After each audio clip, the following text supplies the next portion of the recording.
Maru, I'm your dad. Hindi, mali. Congratulations! I'm your dad! Kulang sa sincerity. Paano mo sasabihin? Come on, Albert, think! Think! What will I do? Think!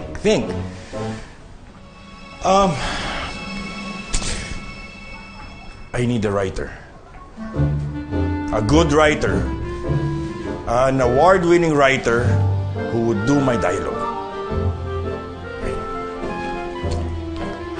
Sino nga ba yun?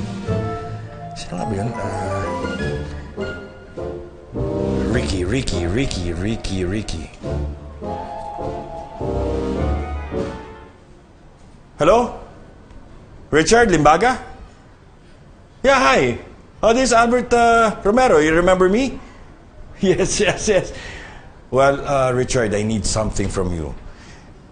Kailangan ko kasing... Well, meron kasi akong kailangan sabihin na hindi ko masabi. Kailangan isulat mo para sa akin. Well, I'll just tell you the details pag nagkausap ulit tayo. Well, as soon as possible.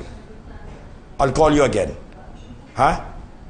All right, Richard. Thank you so much. Thank you. Salamat. Yes. That answers my problem. Yes.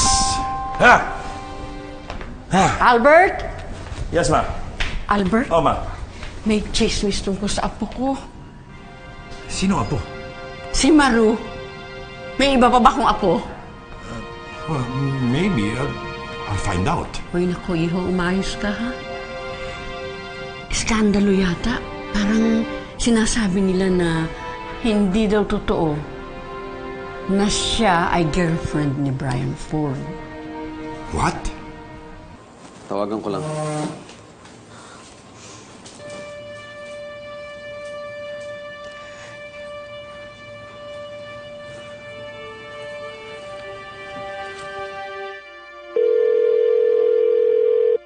Ang kapal talaga ng mukha mo na talungin ako tungkol sa anak ko. Nangako ka! Cecil? Di ba sinabi mo na hindi mo aaminin kung sino ang anak mo? Pero Cecil, hindi ko naman sinabi na si Maru yung anak ko eh. So please, calm down. Paano naman ako kakalma? Kilala mo ang press, di ba? Alam mo na hindi naman sila titigil hanggat hindi pa nila malaman kung sino ang anak mo. Paano kung matrace nila kay Maru, ha? Sana bago ka nagsalita, inisip mo muna yung kalagayan ng anak mo bago ang sarili mo. Maraming pinagdadaanan si Maru eh. I know.